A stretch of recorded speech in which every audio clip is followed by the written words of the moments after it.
5 ans et une odeur d'essence. Oui, c'est un texte de plus sur l'abstention, mais promis, on vous évite la moralisation habituelle. Juste, rappelez-vous, 5 ans, c'est long. En 5 ans d'un mandat de président, notre vie change. En 5 ans, on commence des études, les finit, on cherche un emploi. En 5 ans, on emménage, déménage, voire réemménage. En 5 ans, on se fait des amis, d'autres s'éloignent et on grandit. Tout ce temps, dans un pays dont les lois évoluent et sont mises en œuvre sous l'autorité d'une personne, le président. Et ça change nos vies. Du confinement au prix de l'énergie, tout est devenu politique. Alors oui, les élections, surtout cette année, avouons-le, ça ne motive pas grand monde. Les politiciens passent et leurs promesses avec, et souvent, rien ne change. Les discours à la télé, à la radio, sur les réseaux sociaux nous le répètent. Il faut voter. Mais c'est légitime de se demander à quoi bon, de refuser d'entrer dans un système qui depuis trop de temps n'a rien fait pour nous. La politique ne fait pas tout, et de nombreux engagements hors d'elle ont du sens et sont légitimes.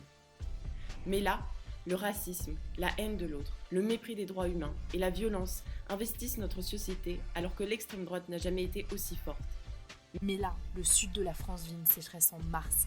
La terre s'épuise de façon irréversible sous nos pieds. Et le gouvernement prend des vacances permanentes avec les lobbies. Mais là, être pauvre devient un délit.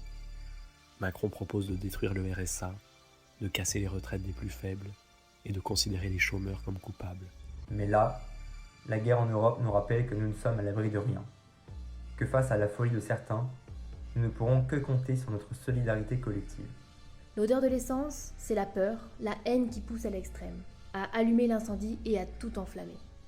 L'odeur de l'essence, c'est l'air du temps que l'on sent tous en zappant sur Hanouna ou en ouvrant Twitter et Instagram. C'est cette rage que l'on ressent et c'est cette envie de révolte face aux injustices subies, aux scandales et au mépris, aux mesures politiques qui détruisent des vies.